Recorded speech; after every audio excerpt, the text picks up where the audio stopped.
Good afternoon and welcome. My name is Anna Rowinska and I'm your technical host today.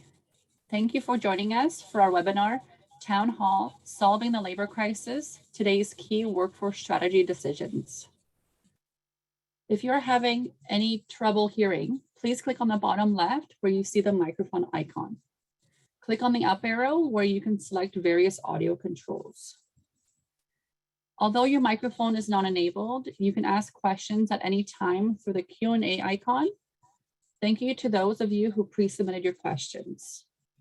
Please use the comment section to chat with other attendees, provide your thoughts, and let us know where you are from. We will invite our panel to respond to as many questions as we can during today's session. Our moderator today is Lisa McGuire, founder and CEO of the Manufacturing Safety Alliance. Welcome, Lisa. Thank you everyone for joining us today. Before I begin, I'd like to acknowledge that I'm speaking to you on the unceded territories of the Stolo people, part of the Coast Salish region of southwestern British Columbia. A little bit about who we are. The Manufacturing Safety Alliance of BC is a not-for-profit health and safety association serving manufacturers and food processors.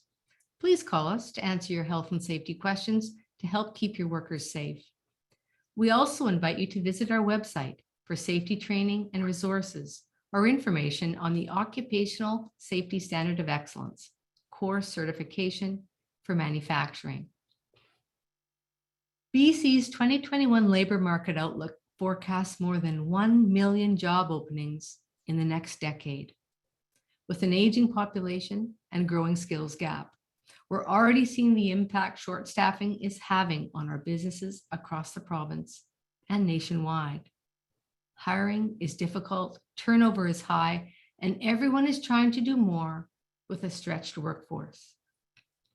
In the search for solutions, employers are rethinking training and compensation programs, incentives, and recognition. More manufacturers are turning to operational redesign and automation to streamline production and reduce the risk of injury. But with those benefits also comes a growing skills gap. From our perspective as a health and safety association, the labor gap also creates new risks. It's critical to ensure that employers have the support they need to keep people safe in this environment while working to solve the underlying challenges of having enough people with skills to do the work. Today, we've invited 3 executive industry leaders to share their perspectives on the labor crisis and discuss the strategies they're using to strengthen their teams and culture and ensure sustainable staffing and healthy work environments. It is a very tough challenge in this economy.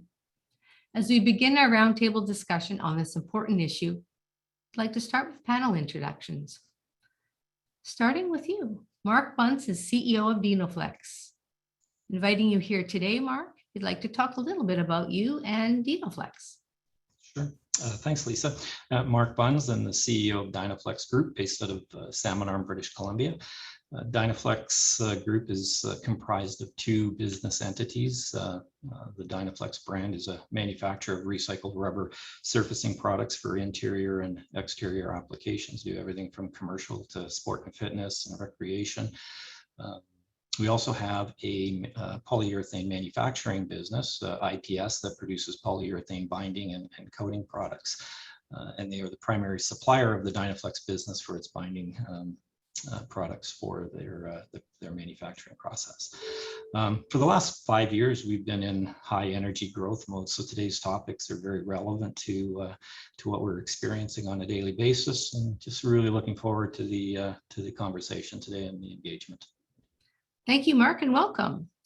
Michael Simone is the president of Puratus Canada. Michael, welcome. Thank you, Lisa.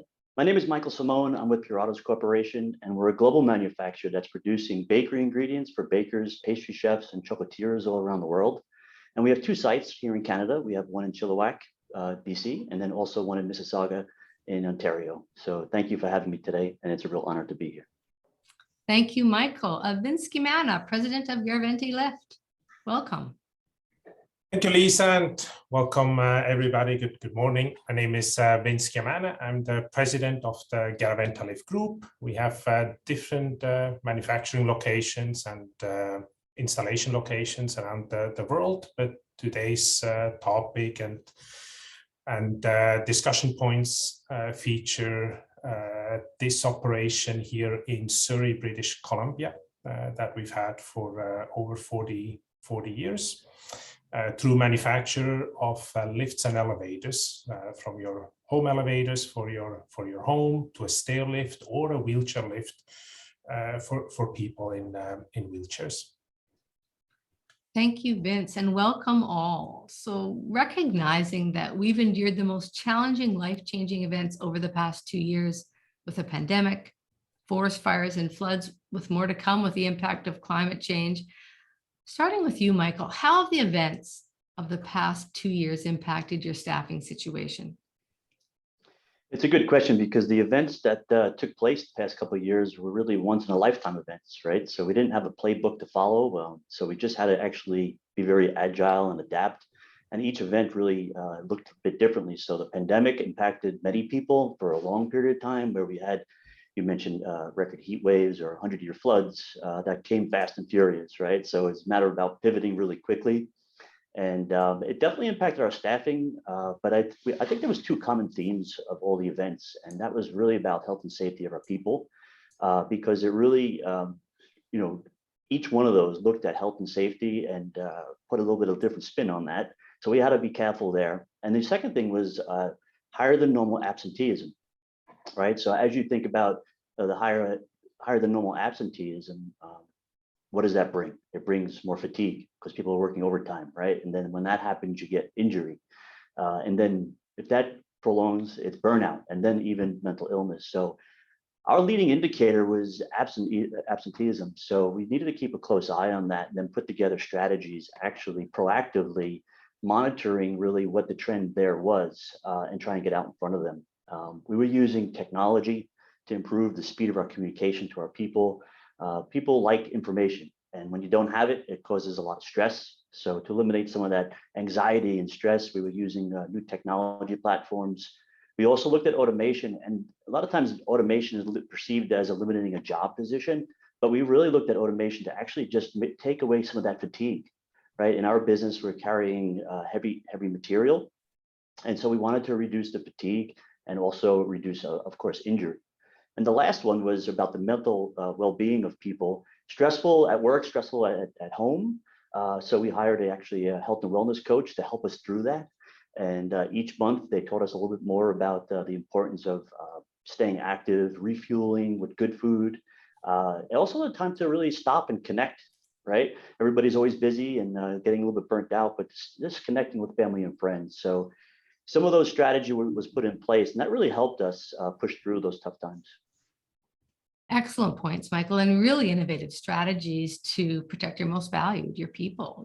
Understanding how psychological impactful the last few years have been, and recognizing that fatigue being a key challenge as well, and finding ways to adapt, knowing that communication is critical to help inform individuals of the right resources or programs or support needed to get to move forward successfully. So thank you for your thoughts on that.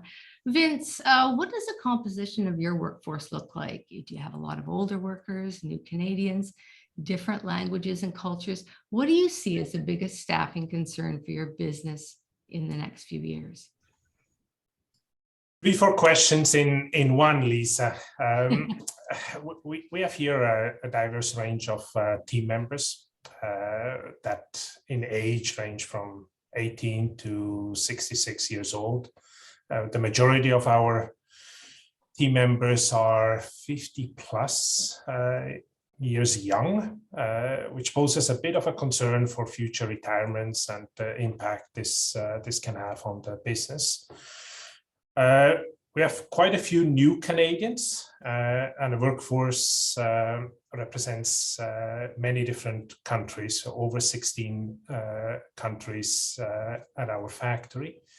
The emphasis is on Asian countries, India, Philippines being the two main or regional countries that our workforce represents. Many of the team members have English as their second language, and we also have different religious and cultural backgrounds. As a Swiss, Italian, Canadian, this is something I embrace, and the company embraces this beauty of Canadian multiculturalism is truly lived here at Garaventa. The team works well together, supports one another, and communication, while sometimes challenging, we have then other team members that will help the individual's cultural identity, so that we can communicate in their own language to somebody that the individual trusts. Some of the challenges that we face is the loss of skilled team members through retirement, early retirement. We've seen a few. We're having one employee retiring tomorrow. And finding this suitable, skilled employees is the challenge we're all facing. And with the unemployment rates that are so low at the moment, it is not easy to hire and replace. And I'll talk a bit about this later. Thank you, Vince. And a wealth of culture in your organization, really nice, to see, and knowing how important communication is to making sure that it is disseminated. And you mentioned having individuals that are can speak in their own language to those different cultural communities within your workplace is really excellent to see. Michael, moving forward with, and you talked about the physical and psychological toll on your workforce. What impact have the supply shortages and delays had on your team? Not only of efficiency, but as you mentioned, the psychological toll as well as the physical toll. And how are you coping through that? I think as a manufacturer, you tend to be data driven, right? So you're focused on KPIs, and these KPIs are keeping score for you. And traditionally, those KPIs you can manage pretty well, and you know what to expect, and you may have to fine tune. But the supply chain game has totally changed, which could leave the team really feeling defeated and frustrated mentally, which then becomes physically, right? Because everyone means well, but the truth is you touch something once traditionally, but now you have to touch it maybe 10 or 15 times, which is really slowing people down. And so it's not enjoyable. So the KPIs don't look the same anymore. I would compare it to being an athlete. So high performing athletes or they get into an injury situation and they can't perform at that level. It's just very frustrating, right? So they know what they used to do and versus what they're doing today. So we had to work a lot on the mindset and keeping things in perspective and telling people manage what you can control, keeping a positive attitude and really be proud of what you're doing every day and go home, put your head on the pillow and feel great about yourself. But the truth is, even at times, even doing all that, the light at the end of the tunnel was maybe hard to see. So we developed a little mantra that really was about winning the day. And we said, if we just win the day, days will become weeks and weeks will become months. And before you know it, the worst is behind us. And it seemed to work really well because it was really just about keeping everyone just in perspective and motivated and not feeling defeated. That's really an innovative strategy, looking at the short term and looking at how to get through this, but knowing that there is that light. Great innovation to bring everyone forward, and knowing that some may be having more challenges than others, and maybe providing that special attention to those individuals while keeping everyone moving on that path ahead is really quite innovative. Thank you, Michael. Vince, is fatigue and burnout a concern for you with your team or managers as you deal with shortages and an unpredictable supply as well? It is, and like Michael said, one needs to communicate and over communicate, right? The higher you are in the hierarchy, the better job you have to do and continue to do to be able to help your team members deal with the shortages. For us, this meant, as a manufacturer and needing from electronic components to steel to anything imaginable, we had to change the way we would manage the inventory and the shortages. We changed our ordering process. We changed the way and where we would buy certain components, how frequent we would buy, the way we would secure certain loads. We all learned that sourcing the material is one thing, transporting the material to your factory, and then from your factory to the customers. They're two different things. You may have a factory ready to supply you, but then no container, or the containers get stalled because of an overcapacity at the port. All of that at the end resulted with considerably higher inventory level. Considerably higher means we're not quite double the inventory level of 2019, but almost there. This has an impact on the financial bottom line for you as you're carrying a lot more cash into unfinished products. But at the same time, this allowed us to continue to supply our customers in a way where they did not notice it. Our products are vital for people that rely on the products in their home. If your elevator is not working in a shopping mall or in an office building, for the majority of the people, there are stairs that they can take or an alternative elevator. If you're in a wheelchair or are elderly and can't navigate stairs, having a lift in a home is a bit different, right? You really rely on getting in and out of your house or between your bedroom and the kitchen. So we pushed hard our suppliers to differentiate what is business critical, what is important, and help us with the story that we're building, and ensure that we were able to get the inventory with a certain priority. But at the end, it means more warehouse space, more material that we're carrying, and the carrying cost of inventory and process inventory has increased. However, the light at the end of the tunnel, or a bit more sunshine and warmer temperatures are ahead. We're seeing the peak has passed, and things are improving.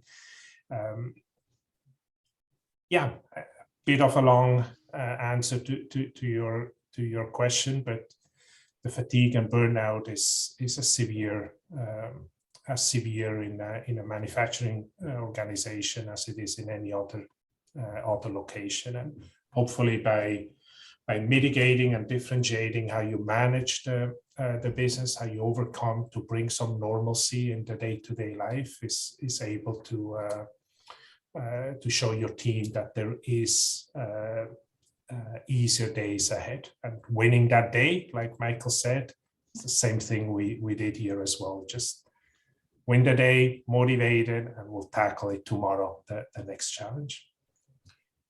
Definitely navigating through the supply chain is draining mentally and physically, and nice to know that you also have that same mindset of bringing your team with you through that day, knowing that tomorrow is brighter as we work through these challenges and see us forward, through these difficult crises that we've endured over the past year. So moving now into HR strategy and retention, knowing that labor shortages are experienced across all sectors, with more people leaving the workforce versus entering, setting the stage for a highly competitive market. Mark, what changes have you made in your HR policies, training, or hiring approach to engage and retain skilled workers, where we're seeing the impact of the Great Resignation, as we talked about that briefly? What have you found to be the keys to keeping people engaged and connected to work? Thanks, Lisa. Yeah, we've been spending a lot of time researching the why connected to the Great Resignation, and paid real close attention to some of the recent surveys on the topic. It's interesting, in the past, even just 2019, pre-pandemic, wage never really ranked very high, at least from a motivating factor standpoint. But now the number one reason employees are leaving is for higher wages. which is a dramatic shift. And I think along with that, very high on the scale is also career advancement opportunities. They're looking for more opportunity as well. I think the third one that's ranked very high is just not being valued by their manager or supervisor. In fact, we found that 5 out of the 6 top reasons employees are leaving jobs is it's culture related. So it's something that we'll talk a little bit about the culture, I'm sure, throughout this session. But and like many businesses on the call today, Dynaflex, as I mentioned, is experiencing significant growth, and we need to continue our aggressive hiring approach to stay on top of market demand. So in the last 18 months, we had 2 wage grid increases, and we just announced a third. And this last one is really designed to put Dynaflex, at the top end of the manufacturing scale for this area. It'll reward our existing employees and also become highly competitive to attract new talent. So, but we also took a little different approach this time. We introduced a success factor program where if employees perform well in the areas that are most valuable to the company consistently over a period of time, the employee can jump to the top of the wage grid very quickly. It's still fairly early in that, but we're already seeing a shift, and I believe it'll have the desired effect on retention as well as the quality of resumes we have coming in. We also recognized last year that what we had in place from a supervision standpoint was no longer adequate, given all the new bodies that were in the plant. So we introduced and moved towards a cell lead concept. And in the past, where we had 3 supervisors, 1 for each of our manufacturing plants, we now have 8 individuals that are engaging with our people on a more regular basis, staying on top of their needs and really ensuring their success.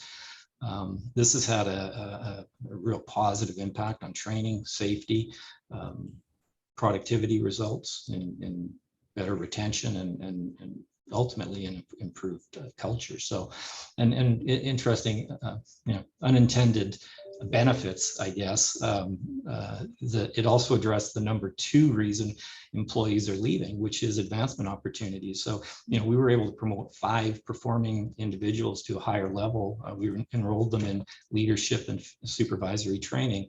And that's something that they continue to apply and use as the basis for even more advancement. So, I think those programs are really working out fairly well for us. One of the other programs that's proven really successful has been our Link Up with Dynaflex program, and it's basically a reward program that rewards employees financially for bringing new people, new talent into the company. And what we found was that some of our core key people, our best people, are bringing us like-minded individuals and then mentoring them to ensure their success. So it's really created an interesting dynamic and momentum to help us. Whenever there's a lull in resumes coming in, it's always nice to have an employee bring someone that they know and trust into the workplace. So it's proven really successful, and we've hired some great individuals through that program. But I truly believe the effects of the Great Resignation are greatly reduced when businesses take ownership of their culture, and give employees a reason to stay rather than a reason to leave. So I think it's critically important. You've mentioned many key points, and thank you for sharing so many innovative strategies to attract and keep people. Knowing how important the culture is, and knowing that leadership drive and really take that accountability and steps to make that change and keep that change. It's evolving, so it's not just a one-step process. And recognizing that advancement is important for people to stay, and finding solutions through opening up more supervisory opportunities and connection points to management as well. So great. Thank you for sharing a wealth of important innovations to our participants today. Michael, what are you doing around compensation or incentives to attract staff? Are you seeing particular programs working for other companies and leaders in your network? So it's my number one question, I think, when I'm speaking with other leaders in the industry. And what I find is a lot of the same things that we're doing, other companies are doing. If you think about their hiring strategy, you can think about temp agencies, and they'll do a nice job for you. Referral bonus, Mark, you just touched on that. Also sign-on bonus, or maybe even a big sign out in front to say, come work for us, right? But it seems like everyone is doing the same thing. And it's really about, the question became like, how do we actually innovate in the space, and what are we not doing so well, right? So, and what are the resources that we need to do a better job? And being that it's around people, we started there, and we said, let's hire and recruit more people around on our people and culture team. And also let's organize a D&I committee. And the goal was really to understand what our people value, and then see how we can tell their story more to attract employees. It's not about what we think we are. It's really about why do we retain people to begin with, and let's tell their story. It was a feedback culture that we really created with these extra resources, suggestion boxes, fireside chats, and town halls, which I think are very common, but I think it's about synthesizing the data to really understanding what the outcome would be. And honestly, the best feedback, and it took a little bit of courage to do it, especially in uncertain times, was to apply for the Great Place to Work certification. We've never done that before. And you need 80% of the people, your employees, to actually have a voice, and they give your feedback, and they vote if you are or not. And we're excited to say that we are certified now as a great place to work. And we're also recognized as a great place for a career advancement, because we scored very high on that advancement piece. So the key will be is really, we have a lot of great information, and it's really about how do we use that brand and their voice, the power of their voice, to recruit more very talented people. And I think a few things that really came out of it was, and we need to do a better job of it. People want to feel safe, and we have a really great safety record, but maybe we don't tell that story strong enough. That's a physical piece, but also mentally, all-inclusive workplace. How do we actually convey that message? And there's a lot of different culture. Mark, you touched about culture as far as, I would even say like a competitive or a high-performing culture, or a safety culture. But what we're really looking at is the appreciation culture, and really about thank you. So it doesn't cost anything, right, to say thank you, and it goes a long way. And we implemented a digital recognition platform. It's called Applause. And it's been great to really fuel the energy and have everybody to have the opportunity to thank one another every day. It's amazing. And you really stay plugged into the organization that way too. And then the other piece is, we talk about diverse workplace. The question will be is, how do you amplify that, right? So how do you create a symbol of just how diverse we are? And so we are implementing an initiative that we have everyone's flag from their home country being flown in the facility to represent their country and what they bring to Puratos. So those are just a couple of things for us that we're doing. It's really about starting with, why do we have such great people, and then use that to leverage to find the next great people. Wow, what a number of innovations. And first of all, congratulations on your achievement, the Great Place to Work achievement. It is a mark that your people have voted on. As you mentioned, over 80% voted that it is a great place to work. So excellent innovations to be able to get there and stay there, as well as looking at other ways to keep people and recognize the individuals' cultures that come with the different flags that you have within your business as well. I think that's a lot of information for the audience to take away. So thank you. Moving back to culture, because Mark, you mentioned 5 out of the 6 factors that you researched really indicate the importance of culture for people to stay. What steps have you taken to build and strengthen your health and safety culture? And how do you feel that has contributed to how your team feels about working for your company? Health and safety culture. It's a lot. It's hard work. There's been many steps along our journey, and as I've said many times before, safety is a continuum. There's no end to the improvement process, and our improvement our improvements started almost the day that we engaged with the MSA in 2014. So kudos, Lisa.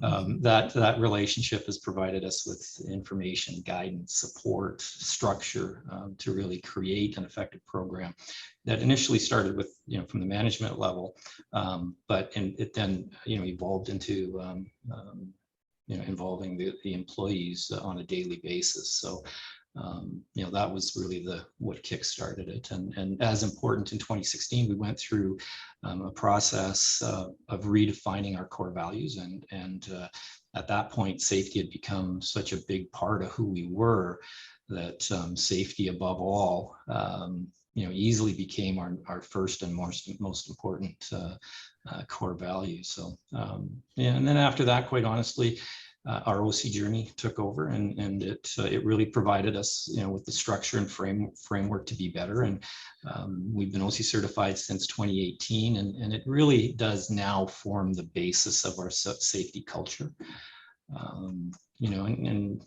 Obviously communication is a big part of it, and I spend a lot of time engaging with our employees about safety, whether it's respect to COVID safety protocols, mental health, our benefit support program, or just complacencies I see in the business, relating to safety. And I've had some amazing feedback from employees about why Dynaflex and what safety means to them. One of those discussions was with an employee who's been with us just about a year now, and she said, I've worked at a lot of companies where safety is never discussed. She said, here we talk about it all the time. It's so different, and I feel safe. So quite frankly, from a work perspective, those are the three most important words that anyone could say to me. It literally gives me chills. Another young lady who worked at a local manufacturing company for 8 years, 7 of which she served on the Joint Occupational Health and Safety Committee. We currently have a need to expand our committee, and so I asked her if she would accept a nomination, and she declined. So I prompted her a little bit and asked her why, and she said, I just don't feel like it makes a difference. My previous employer never followed up or implemented any of the committee recommendations, some as simple as scheduling an emergency evacuation drill. She said that stayed on the minutes for over 3 years, month after month. So I understood. I immediately got it. Understood her why, and so I spoke to her a little bit about our culture and our track record of 100% implementation of committee recommendations. And she's now participated in 2 Joint Occupational Health and Safety Committee meetings as an employee representative and is already making contributions. So, safety really, it matters. And when you believe in something as strongly as we do, the employees feel it, and feeling it is as important as anything. Just a quick story. When we were preparing for our OC audit, we had a student auditor perform a mock audit for us. And I talked with her early on in the process, and then she spent 3 days in the business kind of doing her thing. And when she wrapped up and was going around the office saying her goodbyes, she came into my office at the end, and she gave me a hug and whispered into my ear, I can feel it. Wow. That's pretty powerful. So, when you have that type of a culture that you're building, and the employees are so engaged, and the employees feel it, it really matters, and it helps in retention. And when they're out in the community, they are now our ambassadors.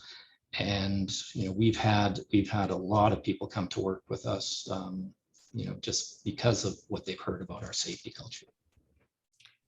Well, those are very powerful examples, Mark, of just validation, of knowing that the values that Dynaflex stands for is the values that are living those decisions from the people that feel it. I mean, it's in their DNA. It's in the DNA of your business, the health and safety culture. And those examples, I think, are a really clear alignment and validation that the decisions that you're making the work that you have done in your team and in proceeding forward with the OC journey to have that strong framework. But the most important part of that framework is just using it and using it as intelligence to make changes and continual improvement, and knowing that the values are made on the health and safety and well-being of the people through everything that you do. So thank you for that. Those are great examples to share, and just, to show and to communicate to everyone here today how important the culture can be and how powerful it can be to keep people in your business. So thank you. Moving on to skills training and reskilling, because another important part about knowing that skills that workers retain are not always aligned with the emerging and growing sector needs, with additional pressure to adapt quickly to the demands of a diverse and rapidly evolving economy, as we talked about, that include the adoption of new technology and shift toward a clean economy. Vince, what additional support do employers need to help reskill workers and support training and development? Thank you, Lisa. And I just want to emphasize what Michael and Mark just discussed and what you summarized, Lisa. If the culture in the company is not there, then forget these next points, right? You cannot reskill workers if the culture isn't there. So if you're working in a company where you feel that the culture is just not there, where the leader isn't communicating, where the top-down communication, bottom-up communication isn't working, just forget any of the other points. And that's a key thing. So under the assumption that within your company there's a good culture that embraces the different points we've just discussed, and the additional help that one would need is really, this is my opinion, right? Working on job analysis and job specifications. As we know, we'll be facing an increased amount of specialized workforces where for us, right, you can't just find a welder, you can't just find a machinist, because maybe these jobs are not as interested for younger generations. Really understanding what jobs you need within the company and the specification, and having a clear, narrow view of the competencies that you need to do the job. Which ones can you transfer? Which ones do you have to key in-house? Which ones are critical to your business is step one, right? And get help with this. It's not a complicated approach to do it. But I struggled within our company. I had a bit of a cultural issue where the values that I value, right? And the values are simple values, right? The simple values, but you got to stick to them, and everybody needs to know the values. I didn't have them quite transferred down through my team, to some key people. I had to make some changes to get to that first. But then once I did that, and we started to review the skills and the gaps that we had in areas, and understanding that some retirement will happening, and start to plan this out, then you come up with an individualized development career path. I think this is what people want, the culture as a given, and then they want to see that they're appreciated, and that the younger team, the newer members can see a career path within your company, or for a certain period of time with your company, and then they maybe will move on. But while they're within your team, they'll be engaged, and you have that intention, and you can feel it, right? Well, I think they've maxed out what they can do within us, and they'll be moving on. But it's then not hitting you with a surprise and a 2-week notice. So 3 keywords: cross training. Simple thing, we say it, we don't do it. Job rotations. You got to do this when you're able to do it, not when you have shortages and you put somebody in a new job.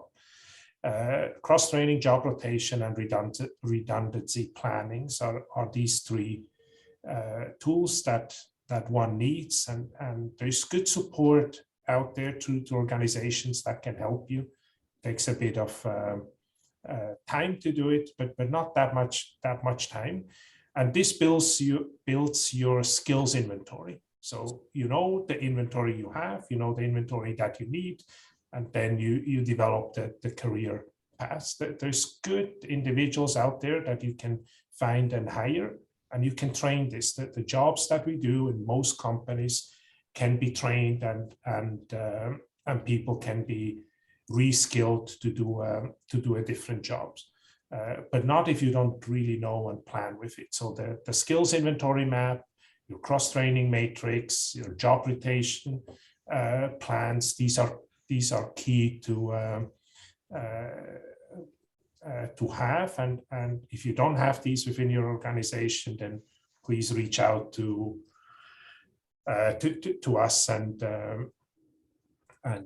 we can help you to get started on this. But again, if the culture isn't there, forget to put any cross-training exercises in it. They won't last. They won't. You won't succeed. So step one is the culture, and that's the hard part, because you need the management team, the middle management, your supervisors. This has to be down, right? These are simple values. Are the values understood? Is it okay to throw something on the floor? No. Yeah, it's not okay at home, not okay in the company. Do you have these values, and does every employee understand that you don't throw things on the floor? Simple example, and many of you can probably relate to this, right? What do you do if somebody disregards simple values, right? And but yeah, I think that the reskilling, this is relatively simple to set up. Takes a bit of time, but there's good help out there. Now, you mentioned some really good points, Vince. How important the culture is. It is the DNA of your business. It is the behaviors when the manager and the owner is not looking that matter. That is the culture. That is what, the way it is when you're not there, that is aligned to the culture, or what the culture is in an organization. And you need to have that a strong culture so that you can motivate individuals for continuous learning and training and upskilling, which is, again, you mentioned, very critical to ensure that you have the skilled people to do the job. Otherwise, you are, again, adding more challenges to the work. So very important points, and a very strong alignment. And I thank you for bringing that point forward. Mark, how have you implemented automation in your facility? You talked about an expansion. Does that include automation? And what's been the impact on capacity, reduced risk of injury, and on creating more attractive jobs for new and existing employees? You mentioned a few already with the more openings for supervisory level, but are there others? Yeah, so we did actually in 2018 drafted a business case for expansion and automation, and we've since implemented another investment that just actually recently finished. And I mean, our approach to automation, again, it's a long-term, it's a marathon, quite frankly. We're in the middle of it, and we're not finished. We have a long way to go. But in the original business case, it actually, some of the things that we stated that it would achieve was reduced incidence of workplace injury, increased capacity and quality to meet market and business strategy demands, transition from an artisan physical labor production system to an operator-based automated process, create a destination workplace for career-minded, skilled workers, and open up a broader scope employee base that includes women and workers over 50. That was right out of our business case. The results have been, and as I mentioned, it's been two significant investments, and it is a much safer environment. Our LTIs are in single digits for days missed due to injury. Capacity and productivity have increased substantially. We now have 20% of our production staff as female, whereas pre-automation we had 1 worker. And we have 4 production workers now that are over the age of 55, 3 of which are female. So, you know, if you go into it with the right goals and for the right reasons, it's automation is a you know, it's a tool to help you achieve the things that your business requires, and I think automation, quite frankly, has been key to us for, you know, retaining employees and has helped us help attract new talent as we've gone through our growth phase over the last 5 years. So yeah, I think without automation, yeah, I don't know where we would be right now, quite frankly. Especially in the new world with you know, with the labor crisis. So, well, I mean, excellent to know that, you know, you're also applying innovation to increase and enrich the diversity within your organization and seeing that success. Congratulations with that, increasing, you know, the number of women working in your facility. Is just again, the outcomes speak for themselves on the success of the investment, which is, again, you put it and tied into the strategy. Yeah, and you know, Lisa, it's interesting because the some of the female workforce that we've attracted, what we have now, I think 3 of them have been promoted to cell leads. So, you know, it just has that diversity really opens up a lot of you know, a lot of opportunity, and yeah, it's been real good for us, Excellent. And what an enrichment too. I mean, coming with different perspectives, and it really is nice to see a living example of this being applied and shared here today. So thank you. This next question really speaks, and I'd like all of you to take a moment to answer, is what government support would be most valuable to you in the areas of skills training or automation? Is there some, you know, program that you think you'd benefit from? And what are your ideas and perspectives on this? Maybe starting with you, Michael. Sure. I think it comes down to awareness and education. So making a greater effort to see what's available first is a great first step. So educating what's available. And I think that's an area for us to start there before we can actually say what would be even better. Because of course, we're taking advantage of some opportunities that's from local government that's giving us today. But of course, there's things that we're not aware of today. So that's where I'd like to spend a little bit more time in understanding what's available. Okay, so just understanding the availability of the government support programs aligned to these areas. Okay, thank you, Michael. Vince, your thoughts on this? Same as Michael. I think we're so deep in our day-to-day. We're planning, we're listening, we're working with our employees, and we're helping others through the work we do in and outside the company. So what programs are really available, right? And how do government officials and program initiators communicate with us?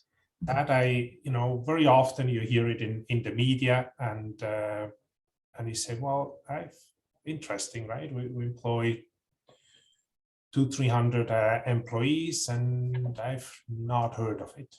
And so I think the outreach from the government, same as we're doing with our people, this is a recommendation that I always have for people in government places. Is just talk to us, reach out to us, build up that strength. Don't work on your own. I think same thing as at home, same thing as in the workforce within the company applies to the link between government and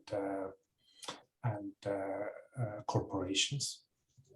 So again, communications, and I would expect, you mentioned the wealth of workload just to keeping up with all of the programs. I would imagine simplicity as well, making it easy to access, because of all of the many things that is on the plates of corporations today. Mark, your thoughts on this?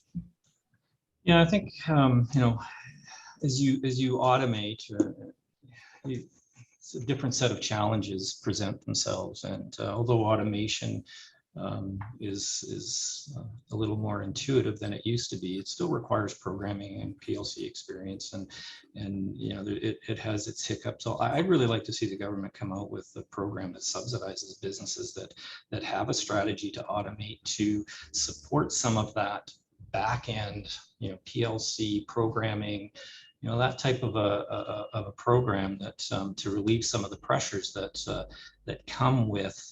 You might not, in a capital expense, you might not be thinking about some of those expenses that are going to creep in that might not be allocated. So I think the government, if I was to, not to make a political decision of this, or a discussion out of it, but creating more jobs to me is counterproductive to what's going on. We don't have the workers to fill the current positions. So let's reinvest some of that money into helping businesses automate and to help us get out of this current situation.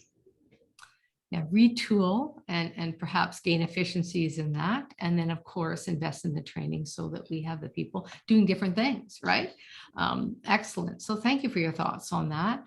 So moving now into adaptability in the hiring process, where we're in a market where change is becoming more frequent. We talked about that, kind of opened with that, and knowing that workers have to adapt in this evolving landscape, learning new skills, not only now, but looking at new positions for the future. And we talked about to keep up with technological advancements, creating a lifelong learning culture, because the jobs today are likely going to be different tomorrow.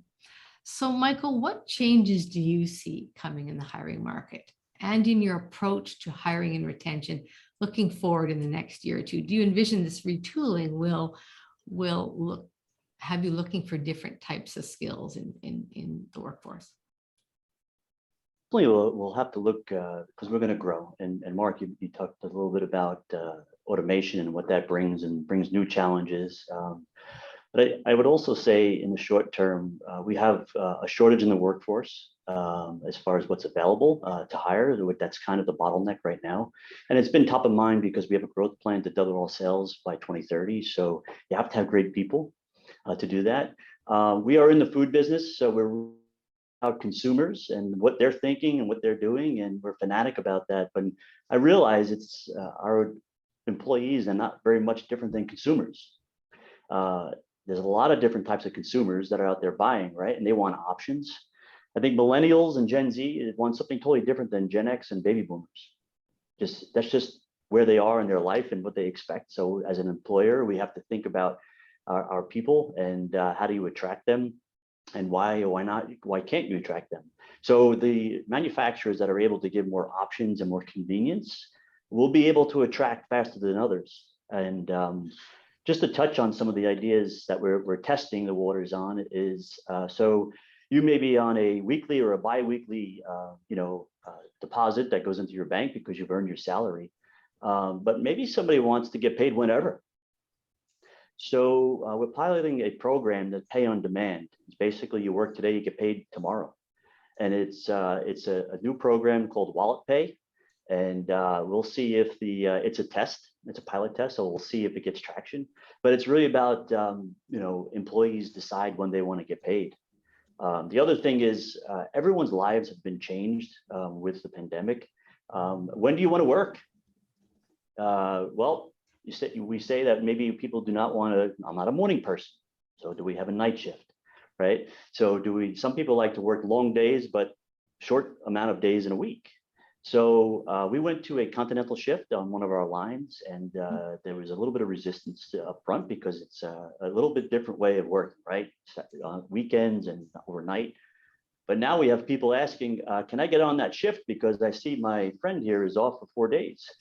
So, I think giving options when people want to work and flexibility there will be able to attract even faster. And then also we talked about gaps in the talent, and the reality of it is we have some great talented people. And if we have a talented program, as far as a talent management program, what are the hard to find positions? So we flagged some mechanics are definitely. So if we can't find great mechanics, we need to build them. So we implemented sponsoring an apprenticeship program to enhance their skills of today so they become more advanced for the skills of tomorrow.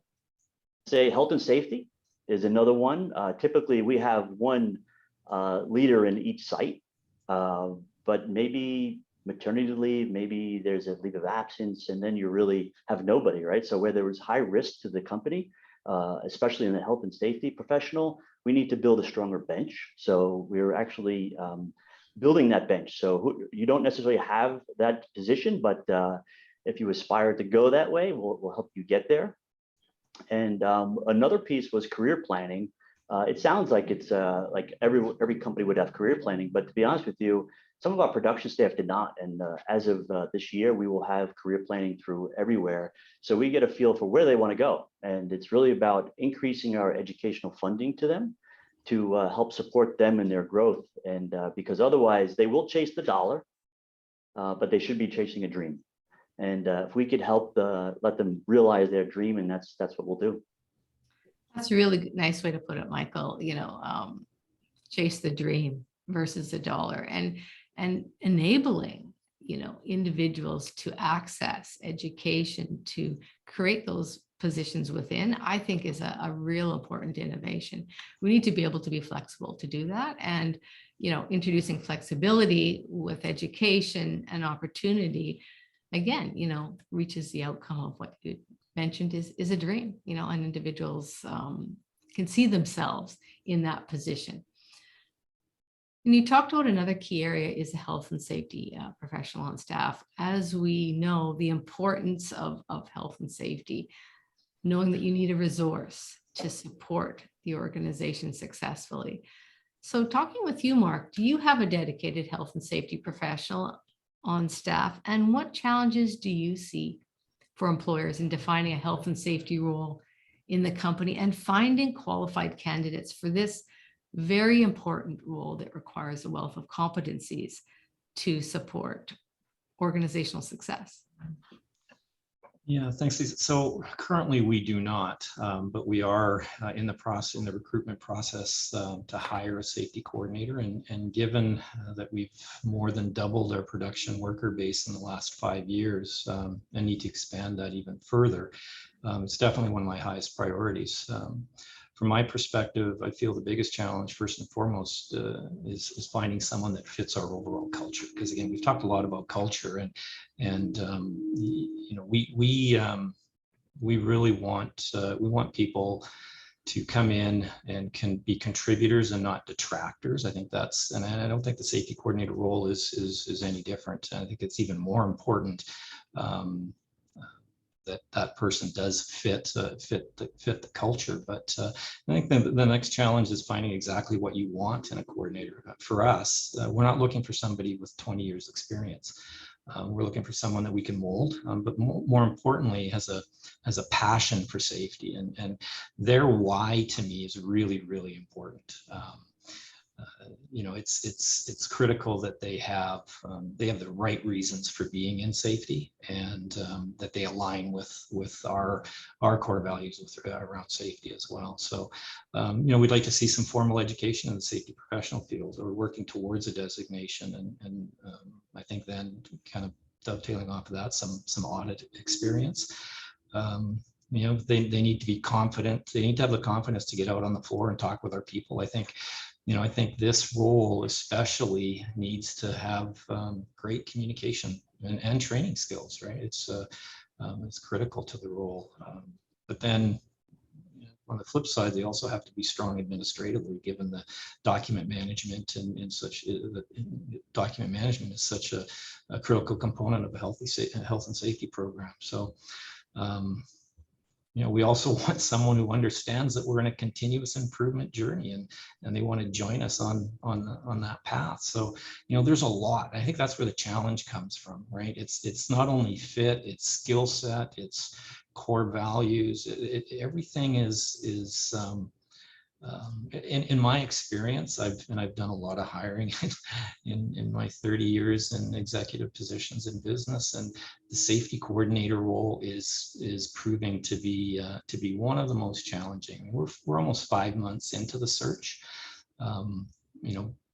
I think, we're not compromising on what we're looking for. And I think that's key. But we are getting close, and I think we'll have a new employee starting very soon. So, I just feel that every company will have its own set of challenges based on their specific profile and the type of individual, the skill set, and the experience they're seeking. There's just so much to consider, and which is why it can be so challenging. My only word of advice would be, once you have your profile locked in, execute on it, but don't compromise. It's way too important. And you've mentioned many things, and we know how important the role is. I mean, we get many inquiries for the same request as we're looking for a health and safety coordinator or manager, and just the criticalness of the role of aligning to the values to the organization, the important connection to people, because it's not just technical competencies. It is the connection of those technical competencies to the people in the workforce and to the business, right? They all have to kind of work in tandem. And it's not easy, right, to be able to do that, knowing that experience has some implication, but like you mentioned, you don't need 20 plus years. It is all those things working together, and that's what you're trying to find, a bit of a diamond, right? You're seeking. Absolutely. And it's not easy. We're all looking for diamonds, right? So it's and we know that we're working on an initiative right now around this area, which we know how important it is to have, support the profession, to have the right qualifications to be successful in industry, knowing what the expectations are. So thank you for sharing, and we're with you along that journey. So your team has been very supportive. Well, Appreciate that.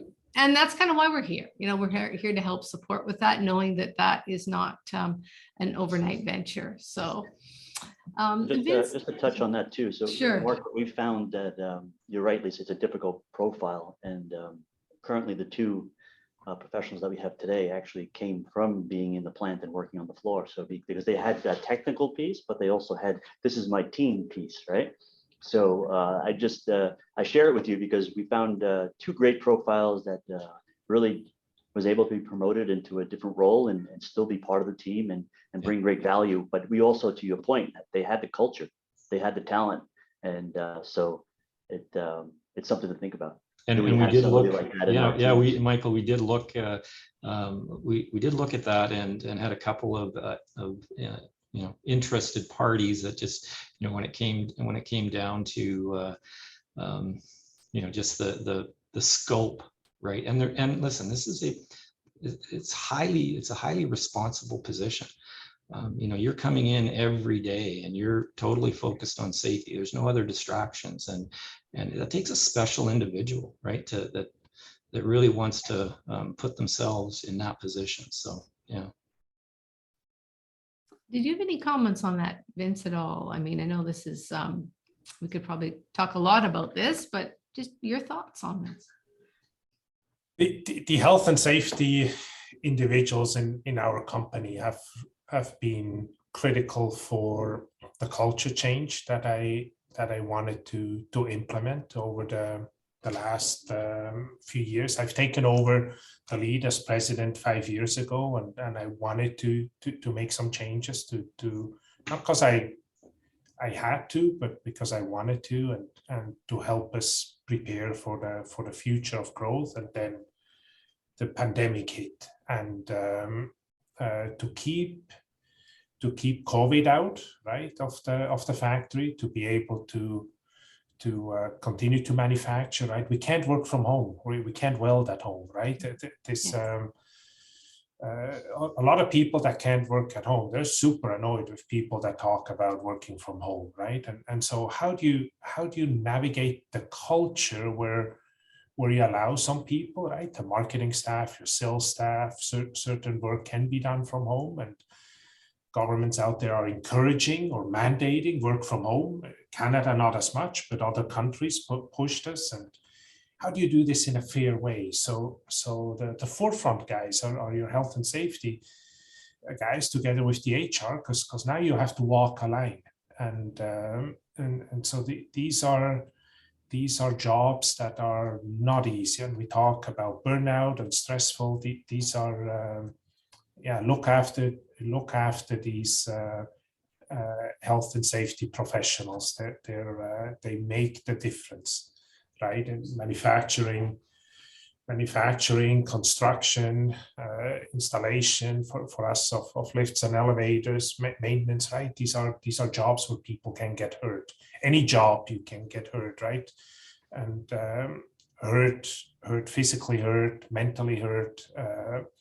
So this is a new area for these individuals that I can't stress out how important this is to build the culture, right? These got to be empathetic, good listeners. Who mentioned unicorn? One of you mentioned unicorn or the gem.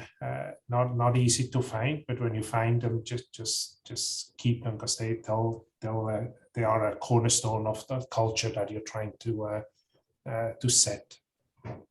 No, I mean, all good points. We know how important they are, and we know, they're managing an important area of risk, in that protection of people. I mean, with the wealth of regulations, they got to keep on top of that change and making sure that you're meeting that, but exceeding that in creating that culture of prevention in organizations. They are on the front lines as a resource to help support you as leaders, right? Advise you as leaders on these key things that are here today, but also are emerging with risks that you talked about in adapting or retooling your business. Because with those new tools come different risks that you don't perhaps see as not immersed in the profession of that technological component. So again, very important, a great discussion on this. I really want to kind of ask a little bit about onboarding now, knowing how important it is to attract, retain, but also to, in that retention of new workers, is to ensure that they have a good experience in their orientation. So, and knowing that they're at higher risk of injury, not knowing your business and the risks within it. So Mark, as you bring on new employees, how have your views changed on the importance of onboarding, safety orientation, job mentorship, and engaging a new employee into your culture that you said is critical, is really the DNA of your brand and how you do business? Yeah, so as I've mentioned, we've expanded our workforce quite a bit over the last 5 years and continue to do so. The last stats that I've seen were over 20% of our workforce have been with us 18 months or less. And that's not been lost on us. And as far as how we approach our onboarding process, obviously the new safety coordinator will have a significant impact here. But we made some significant changes last year in the orientation process and ongoing mentoring of new employees. We started a 30, 60, 90 review on safety orientation, so a one-on-one touch point with all new production staff. But I think what's had the most dramatic impact, as I mentioned earlier, was the creation of the Cell Lead program for production value streams. The cell leads are responsible for workers within their small group, and that includes safety, safe operation of equipment, as well as monitoring and mentoring of our new and young workers. And I think it's really important to have someone looking out for you in the early days of starting a new job. Even if you're starting a new piece of equipment or in another area of the plant, it's it's like having a friend at work, and they've always got your back, right? I think it's critically important that new workers have that. As well, just this year, we're in the process of restructuring our production planning process, and that'll enable our supervisors to get out from behind the desk and be more present on the floor, engaging our production workers and really mentoring our cell leads who have the most touch points, with the production staff, and whether it's existing or new workers. So, the goal here is really just to help everyone be better, which has been our mantra for the last couple of years. We've realized it's just an entire team effort to ensure the work gets done, but it also gets done safely, and everyone feels a part of something special. And again, it comes back to that culture standpoint. Again, I think that new safety coordinator is really going to help us take it to the next level with respect to safety orientation, and which is from as you mentioned, Lisa, just from a new worker standpoint, it's critical. Again, whether you're here for the first time or you're just going to a new piece of equipment, it's a critical component of a good safety program. And you mentioned a good point as well about just a community. It is we spend a lot of time at work, right? It's not only what you're working on, it's who you're working with. And that immersion into the community with the mentorship approach is really important.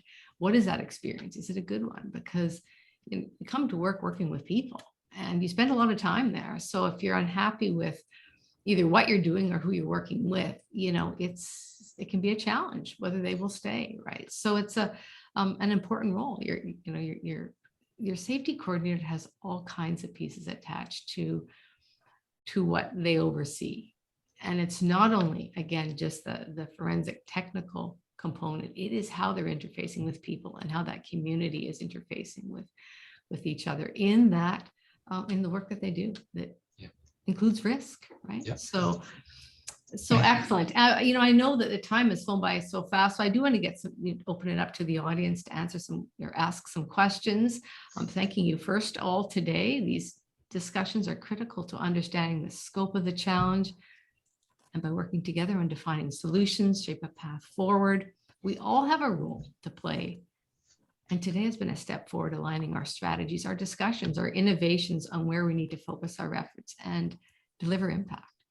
So the first question really asks each of you, managers and supervisors are key, and we all know they're a critical link in the communication to the workforce.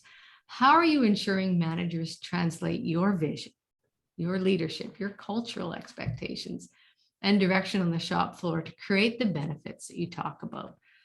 Maybe starting with you, Michael.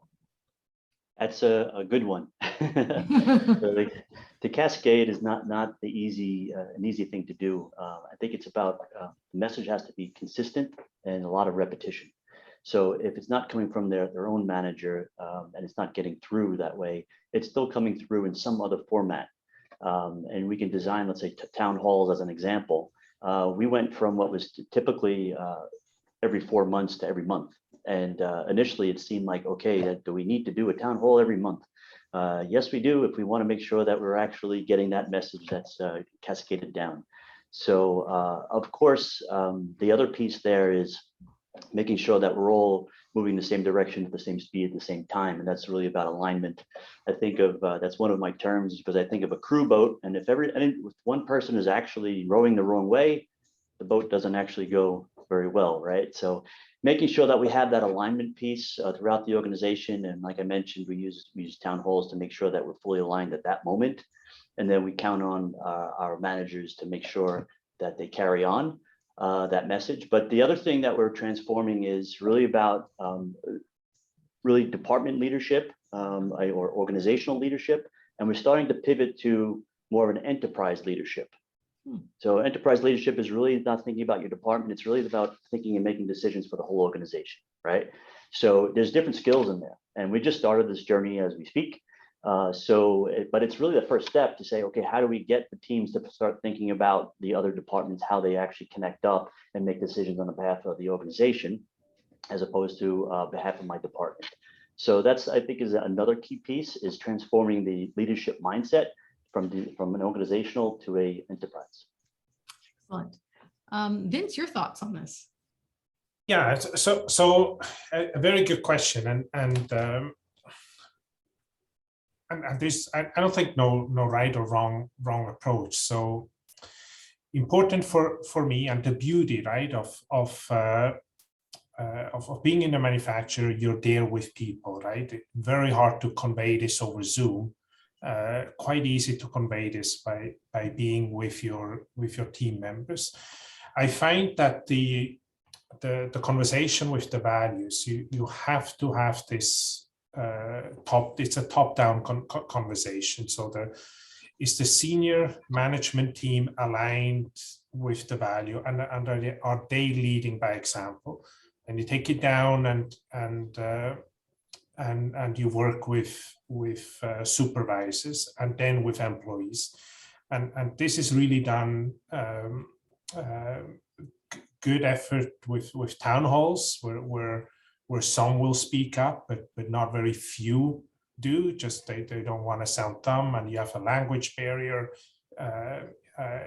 Not so easy to do, but I do town halls as well, not as regularly as Michael, but walking the shop floor and having conversations where you translate this vision, right? And I made the simple example about throwing things on the floor, right? And disrespecting the area and letting somebody else clean it up drives me nuts, right? People know it, that it drives me nuts, but what drives me more nuts is if other managers think that this is acceptable, right? And so I can't be upset at the employee for doing it, right? But I can be a bit more upset with our culture allowing this. So if it's very personal, right? The values are super personal and important that people understand what your values are. But if their values are different, right, then you'll never get this through, right? So they're working with your core team, typically your senior management team, 4, 5, 8 people. That work requires that you're offsite, that you're discussing it, right, and that you clean up also that senior team, that the guys are aligned with you. They don't all have to think with you. Actually, it's better if they don't, right? That you get a good mix of cultures, a good people that will challenge you. You don't have to be all aligned with the same thing. But when you go out, you guys have to talk the same language, right? Or discrepancies we then sort out internally. Because people feel this, right? Vince doesn't like it, but with him, he never says anything, and then it's good. So this alignment and this question from, I think Kerry is the key job that we have as senior managers. That alignment of the values is so critical, and but it starts with your core team. And then you take it down, and then you walk it, you translate. What does this mean? This value, whatever the values are. For me, it's being on time, the respect for individuals, right? But what does this mean, right? What do you do when you see that this goes the wrong direction, right? How do you act with it? You can't lash out on people. You can't confront it right away, or maybe you want to, but maybe you shouldn't. And this is experience and mis-experiences and making mistakes and learning from it and discussing it and reviewing it, improving. So again, a bit of a long answer, but I think walk the talk, translate it, simplify it. Don't be afraid of the guys that challenge you, but make sure your core team is aligned. I see this with many companies, and we're talking about it, and then the core team isn't aligned. Well, then the one team does this because it's okay in the one team. The office is okay to do this, but not on the shop floor. And then you get the culture that isn't there yet. So easy to say, but difficult to do. Aligning your values and your culture and the priorities on those values, right? Being the same, it isn't easy. So Mark, because this is such an important question, asking your thoughts on that, but also asking you, do you include any compensation related alignment to health and safety, at the executive or manager level? Is that something that's contemplated in your structure or delivery of ensuring what's said at the top is through that? I'm just curious. Yes, yeah. So Lisa, and just quickly, I just want to pile on to the previous comments with Michael and Vince. As you know, we take our core values very seriously, and they're talked about. They're not just posters on the wall; they're talked about on a daily basis, and we use them as our guiding light to make decisions. So from an alignment standpoint, our strategy has to align with our vision, which has to align with our core values. And I mentioned earlier about our people. We're focused on being contributors and not detractors. So when I think about having people, managers, supervisors aligning with our core values, they're expected when they're out on the floor, when they're engaging with our employees, that they're living and breathing those as they're having those discussions. And like you said, it's not easy, and it doesn't always happen. And sometimes, from a top executive standpoint, it's important that when you see things, going a little offside, that you step in immediately, and everyone, management and employees, understand your opinions and approach to why what's happening is not who we are. And I just recently had a discussion like that. So it's very effective, and it gets everybody back on track. From a compensation standpoint, and interesting you mentioned that part of our success factor program, the number one, the first success factor is safety. Are you performing your duties in a safe manner? And that's where, when we're, I think there's 6 or 7 success factors, but that's the top one, just like our core value, safety above all. It's the number one and most important. So, if we feel confident that we have somebody that is very, very conscientious and not doing anything to compromise, the program or their coworkers or themselves, that's a big check mark on them moving up on that wage grid.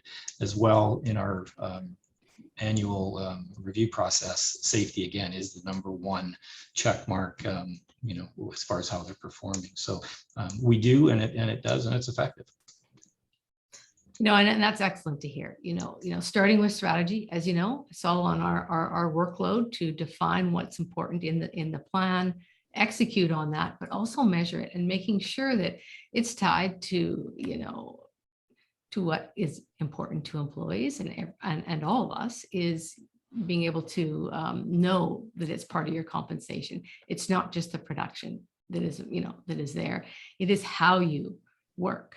It is working safely to ensure that you get home to your family. So lots of discussion on culture. Just wonderful to hear from all of you today. We're going to have to stop here. It's there is 2 minutes, a little bit beyond where I've committed to stopping. So I want to thank you all and all of our audience here today for participating. If there are additional questions, please forward them. We'll certainly get them to our panelists to get information to you as in the day or so ahead.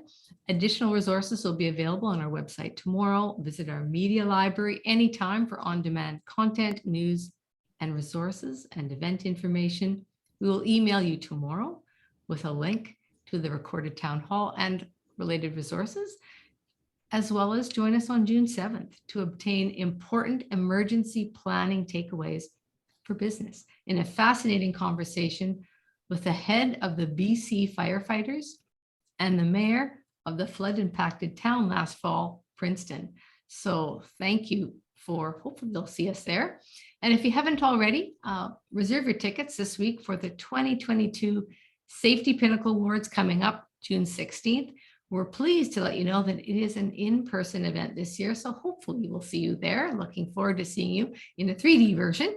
I look forward to seeing some of you this afternoon as well at our virtual annual general meeting. If you can't be there, I'd like to leave you with this short video for a preview of the year in review, highlighting several of our 2022 Pinnacle and Safety Excellent Award nominees.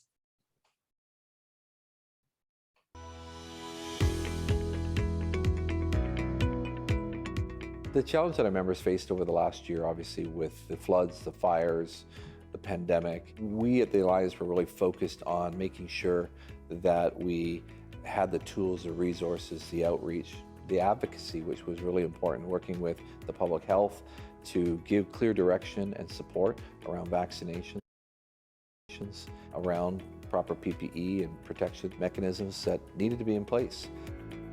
I don't think that there's been a disaster that hasn't hit us in the last year. Our facilities flooded, we have had heat domes, we have had COVID, and then COVID came back again. The strategy for us is to remain resilient.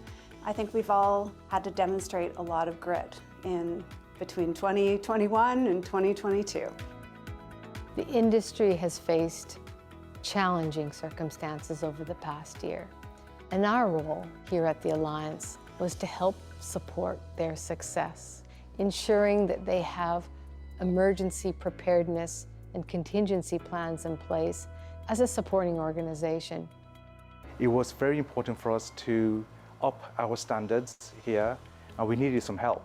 And we had to partner with an organization that could teach, coach, and train us, and that organization was MSA.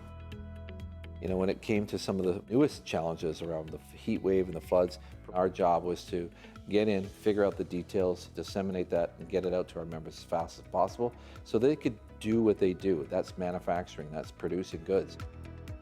We've known the impact of climate change for many years. As we've seen last year here in BC, it really has been life-changing. And for us as an organization, our role is helping support industry through those challenges as we've experienced by ensuring they have the right programs in place that include emergency preparedness and contingency planning, and that we practice those plans. I feel that the stresses and the anxiety around the supply chain conditions in British Columbia and across the globe are probably impacting us more than COVID ever did. Manufacturers were also, crippled by the supply chain around the world, just getting their own products. And so we worked as advocates for various levels of government to help them along and give them some support that they needed by opening up dialogue or conversations to let government know how these supply chain shortages were affecting their businesses and ultimately jobs. We're having challenges procuring PPE. We are having challenges procuring ingredients, components, packaging. The supply chain has had a measurable impact. It is a challenge and it is a constant battle. The psychological toll we've all endured over these past 3 years has really been extraordinary. And as an organization last year, we took a thoughtful approach in bringing industry stakeholders, experts, labor, and partnership associations together to shape a strategy over the next 3 years to enact real change, using an inclusive approach, industry-led, that integrated OHS within the concepts of psychological health and safety. I used to believe it was purely a personal thing. If you had some challenges with mental health, you dealt with it outside of work. Work was here to support you in the sense of providing benefits and things like that. But I've learned now that mental health is absolutely a work safety issue, because if you're distracted, if you're having struggles with mental health, it can easily turn into a physical health issue. I see for the future of safety culture in BC is through the work that we'll be doing with helping leaders define their safety management systems through an active engagement program, working with all levels of their team, being able to educate through resources, tools, coaching, mentorship. It's a really key part of driving safety culture long term.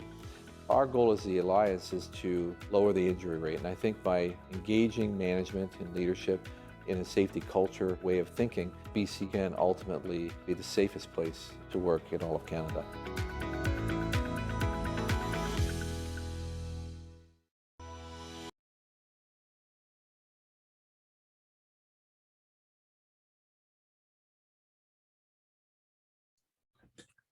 Thank you again for attending. Please check your inbox for a survey link to share your feedback and suggestions to help us improve future webinars. Wishing everyone a wonderful rest of afternoon. Take care.